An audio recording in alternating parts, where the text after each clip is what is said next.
इसलिए जाना पड़ा है। सवाल यह है कि जब एक रियासत के सीएम होते हैं तो सब सीएम को जाना चाहिए या नहीं जाना चाहिए दोनों के यहां पर? देखिए शाहबाज भाई, सबसे पहले तो मैं स्पष्ट कर दूं कि आज देश भर में जो मुसलमानों की स्थिति है उसके लिए देश के मुसलमान खुद जिम्मेवार हैं। इस बात की सच्चाई बताने से पहले मैं मोदी सरकार के बारे में ये कहना चाहता हूं कि आखिर मोदी सरकार ऐसा कर क्यों रही है। कि देखिए, एक व्यक्ति था जो रोज घर पर आकर अपने बच्चों को पीटा करता था। तो एक व्यक्ति ने उसका पीछा किया तो उसे पता चला कि उसका कंपनी मालिक उसे गालियां देता था, वो अपनी कंपनी में सक्सेस नहीं था, और जब वहां पर वो प्रताड़ित होता था घर पर आकर अपने बच्चों को प्रताड़ित करता था, अपनी बीवी को प्रताड़ित करता था। तो आज मोदी सरकार चाइना के मुद्दे पर फेल है, आज मोदी सरकार महंगाई के मुद्दे पर फेल है, बेरोजगारी के मुद्दे पर फेल है। तो अपनी भड़ास निकालने के लिए इन्होंने मुस्लिमों को निशाना बनाना शुरू कर दिया है। निश्चित तौर पर ये समझ लीजिए, क्योंकि ये सबका साथ सबका विकास की बात तो करते हैं, लेकिन इन्हें मुसलमानों का साथ बिल्कुल नहीं चाहिए, क्योंकि ये समझ चुके हैं कि अगर 50% से अधिक वोट अगर हिंदुओं की है और हिंदू वोट इन्हें एक तरफा मिल सकता है तो मुसलमानों की वोटों का क्या करना। अब इसके लिए मुसलमान जिम्मेवार क्यों हैं? तो देखिए, ताली दो हाथ से बजती है। अगर एक व्यक्ति झगड़ा ना करना चाहे तो किसी दूसरे की इतनी वो है ही नहीं, वो कितनी कोशिशें कर ले तो क्या है, फेल हो जाएगा।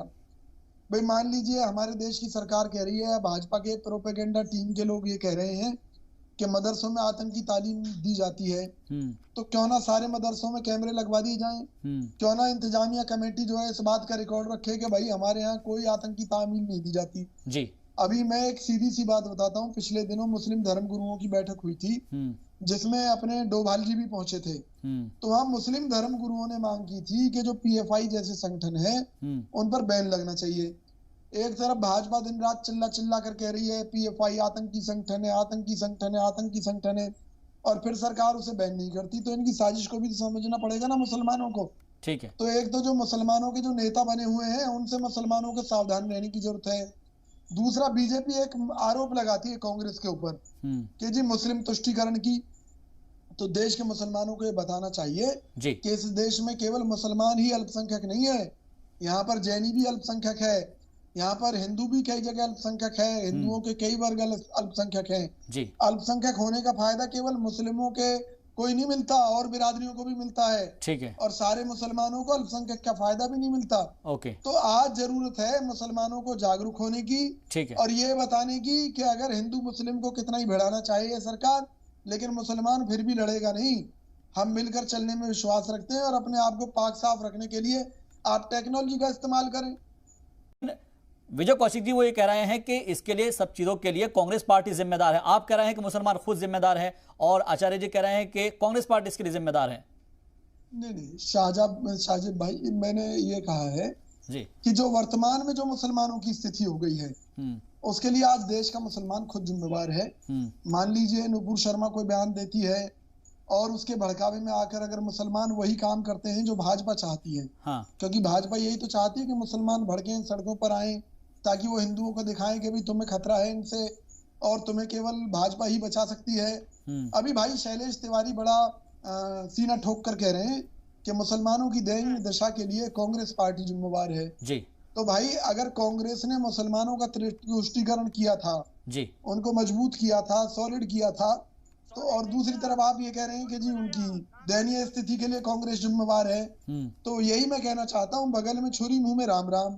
भाजपा का यही काम, ये लड़वाने का काम करते हैं। ठीक है, चलिए इसके ऊपर तो बहुत बार डिबेट करते हैं।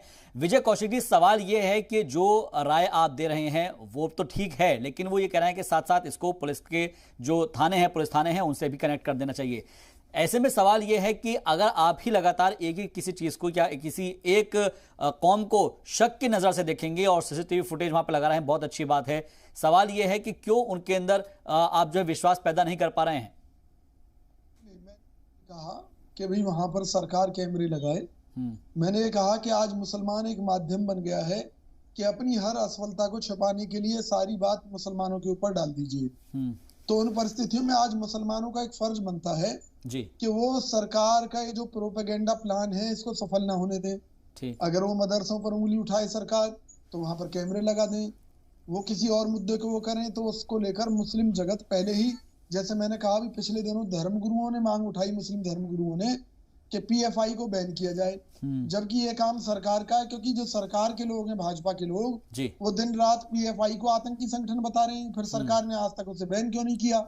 और मुस्लिम धर्मगुरु बैन करने की कह रहे हैं, तो कहीं ना कहीं इसे मैं मुस्लिम धर्मगुरुओं की समझदारी मानता हूं। अब आपको सबूत के साथ बताता हूं कि जब हमारे देश में कोरोना से मौतें हो रही थी, सरकार फेल हो रही थी, तो निजामुद्दीन मरकज का मामला सरकार ने उछाला था कि ऐसा प्रदर्शित किया गया पूरे देश भर में कि निजामुद्दीन मरकज में साजिश के तहत मुसलमान इकट्ठा हुए और देश भर में घूम घूम कर उन्होंने कोरोना को फैला दिया। लेकिन जब इस मुद्दे पर अंतर्राष्ट्रीय स्तर से दबाव पड़ा भारत सरकार पर, तो सारे चैनलों से सारी डिबेट ये मरकज वाली गायब हो गई थी। और मैं पूछना चाहता हूं भारत सरकार से कि भाई जब आपने वहां के मौलाना के खिलाफ मुकदमा दर्ज किया था, उसे आज तक गिरफ्तार क्यों नहीं किया? क्योंकि सिर्फ बदनाम करना है, जनता को बेवकूफ बनाना है। मैं हिंदू भाइयों से पूछता हूँ कितनी बार कि भाई क्या आप प्रदूषण से नहीं मर रहे? क्या आप बेरोजगारी से नहीं मर रहे? कौन सी ऐसी चीज है जो इस सरकार से आपको रिलीफ मिल रहा है? कोई इनकम टैक्स में रिलीफ मिली हो आपको, किसी और चीज में, बच्चों की पढ़ाई में रिलीफ मिली हो, कोरोना पीरियड में आपको कोई हाउस टैक्स ना भरना पड़ रहा हो? तो ये है कि भी हिंदुओं का भी गला काटा जा रहा है सरकार द्वारा और मुसलमान का भी। ठीक है, लेकिन हिंदू ना बोले इसलिए उसके लिए मुसलमान की वो है डोज, और मुसलमान ना बोले उसके लिए ये है कि भाई अगर आपको 2 वक्त की चैन की रोटी खानी है तो शांत बैठे रहिए। ठीक है, भाजपा को आपका वोट नहीं चाहिए, रहना होगा तो हमारे हिसाब से रहना होगा। तो सब प्रोपेगेंडा है। ठीक है, प्रोपेगेंडा। विजय कौशिक जी से इसके ऊपर जवाब लेते हैं। विजय कौशिक जी, असम को लेकर बड़ा हल्ला हो रहा था, और अभी जो है नेहा जी ने जो बताया है, हालांकि मेरे पास उस खबर की तस्दीक नहीं है, लेकिन जो नेहा जी बता रही है, मैं उसके ऊपर आपसे रिएक्शन चाहूंगा। क्यों गहलोत सरकार यहाँ पर जो है एक तरीके से तफरीक का बात कर रही है?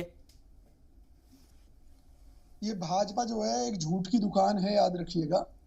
कन्हैया लाल की मौत हुई, उदयपुर के अंदर हत्या की गई जिस तरीके से, उसमें राजस्थान सरकार ने कन्हैया लाल के परिवार की पूरी मदद की है निश्चित तौर पर, और तुरंत तत्परता दिखाते हुए सारे दोषियों को पकड़कर एनआईए के हवाले कर दिया गया।